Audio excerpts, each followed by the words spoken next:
Well, and good morning. Good morning for me, at least. It's about 7 o'clock in the morning. I just tend to do these videos and presentations relatively early, get it done, and then move on with training and the rest of the day. So, this video and information I would like to share is about more of the performance and coaching models that I use at Cycling Form and Fitness. I believe that these tools are applicable to most everyone I would coach, but their application does vary by the level of, I guess, the athlete's desire to compete in their races, whether that be run, bike, swim, or the combination of all three in triathlon, or if they want to complete. So compete versus complete. I mean, we all want to complete our Ironman or 70.3 or full sprint. That's a good starting point. And some would want to get faster as they go, and they want to move into that competitive or compete phase of their triathlon or multi-sport journey. So if we're shifting to performance, then we need to start measuring more things to understand what levers to pull. So what I have in front of you is first the performance model. It starts with bike, run, swim on the left. I put my numbers in for 2024, my personal best, so that we'd at least have a little data in this. If I was coaching someone, I would either have the same sort of format or it would be on a separate Excel sheet for calculations. I'll explain where this data comes from, and then I'll just run through it really quickly to keep this short and brief. So, where the data comes from is AeroTune testing primarily. If we don't go through AeroTune testing, we can also do a similar testing, and I can use a program called WKO5, but I prefer AeroTune testing because it gives me some additional insights. So you don't just get your VO2 max, your VLA max, your critical power, your fat max power, the four primary indicators. You also get how you can reduce that power over time and how they taper down based on what carbs you're ingesting. So again, it scales this. So say we were doing 2 hours and we are doing no carbs. The model would say that I have 234 watts available, but if I can do 90 grams of carbs per hour, I have 262 watts. So 234 versus 266 is 262. So 234, 262. Um, on a 2 hour, call it time trial, if you will, max effort on the bike alone, that's a big difference. That's almost 30 watts. That's going to be maybe a mile and a half per hour difference. Um, Breaks it down into what I'm burning at the different wattages for carbs, fat, and proteins.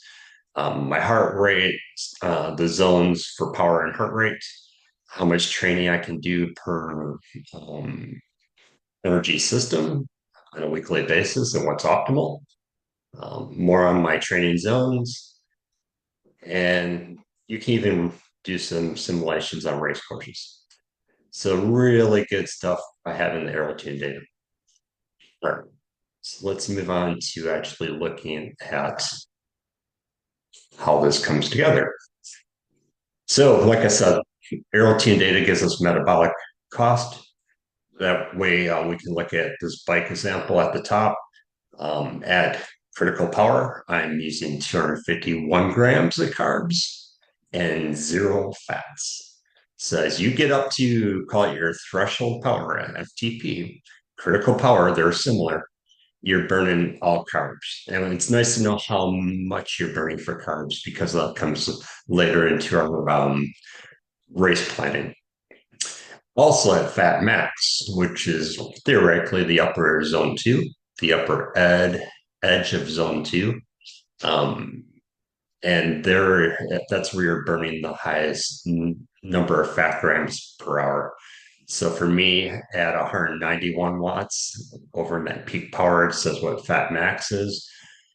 I'm burning 45 grams of carbs and 56 grams of fat.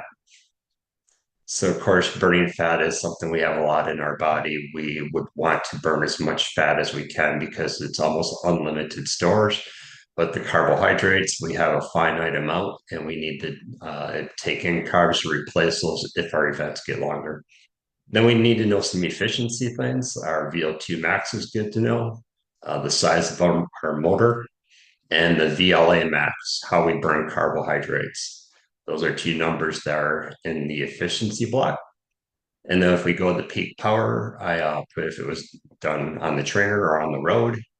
I think the trainer is better for reproducibility. So, what was the 5 second seated power? What's the VO2 max power? What's the critical power? And what's the fat max power?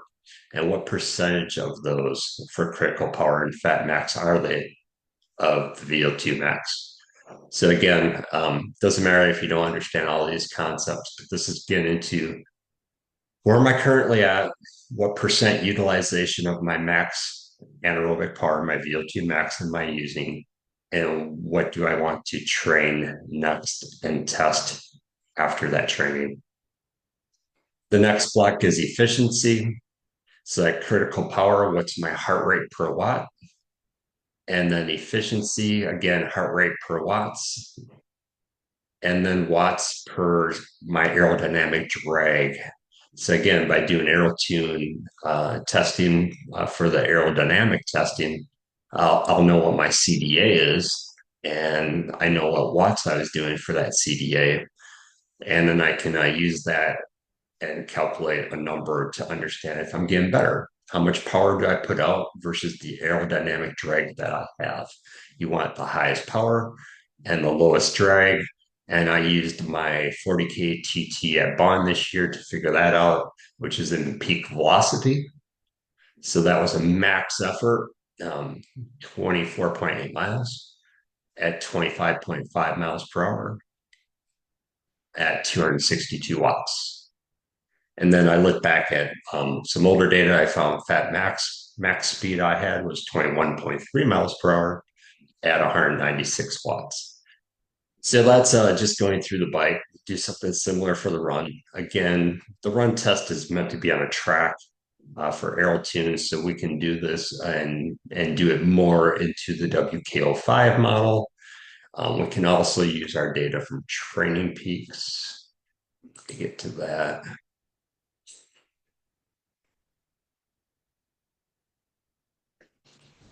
So in Training Peaks, we can go to a dashboard. This is my coaching dashboard. I can look at peak cycling powers. I can look at run paces, heart rates, and swim, peak run powers. I have all this data available, and I can use that to hunt for files of interest.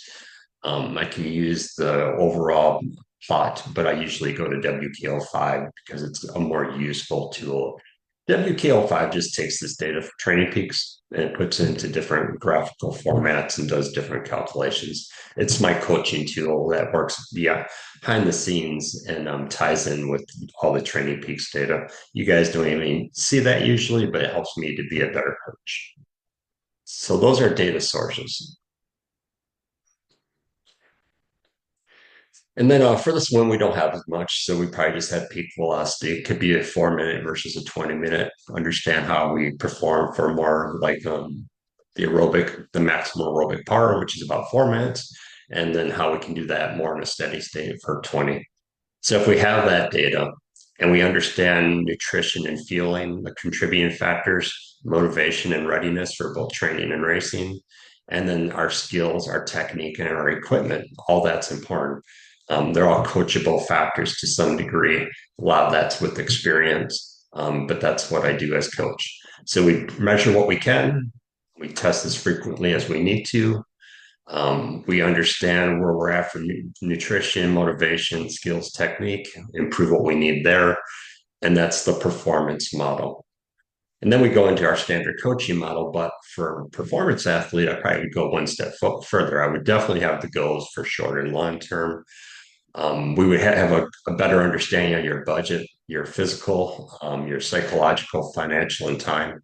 So physically, how much training can you handle? Psychologically, how much do you want to do? How much can you handle? Financially speaking, are there some limitations there? And same thing with your time. We just got to understand your budgets. We can do a gap analysis. We do that by test data, observation for like these skills and techniques, and understand your experience level. What are the gaps we have that hold you from what you want to be? So let's use an example. Say you did Ironman Wisconsin the fall, and it took you 13 hours, and you want to go to 12 hours. Well, that's a gap of 1 hour. How are we going to do our training, and what other things do we need to work on for technique, equipment, skills, motivation, nutrition to have you go from 12 hours to 11 hours? Maybe that's in 2025. So that's the outcome. So again, we're going to have goals, we're going to have budgets, we're going to have a gap analysis, we're going to have our training hierarchy, know what we're training and why. We're going to test as often as we need to. We'll do some training events and we'll do races. And whether you know it or not, there's a lot of supportive elements here for my cycling, form, and fitness services. There's the coaching, there's bike fitting, there's aero coaching, there's this testing for power and metabolic, and also for aero. And there's just the team practice sessions that we do to build up to races. For the equipment, you need a good power meter, which for the run, it's Stride. For the bike, it's the pedal-based system or crank. It could be a rear wheel. I don't like the single crank arm. I'm not a big fan of single pedals. They're estimators. They aren't very accurate all the time. You need a heart rate strap. The watch is inaccurate sometimes, and sometimes it's terrible. You need a GPS watch like our Garmin 935, 945, or something similar to that. And most of us would want a smart trainer, but we at least need to have a power meter on our bike and call it a dumb trainer, if you will. And then we need an app to get through winter training and do good block training. And then we have the software and portals. So we got Training Peaks, more of a portal. WKO5 software I use as a support of Training Peaks that you guys don't usually see. AeroTune Power is a portal. AeroTune Testing is a portal.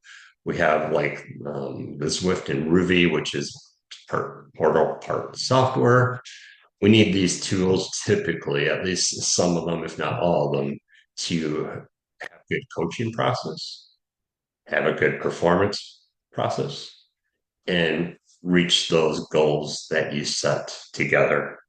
So, anyways, I just wanted to highlight where I'm thinking, and this how it might be a shift for some of you.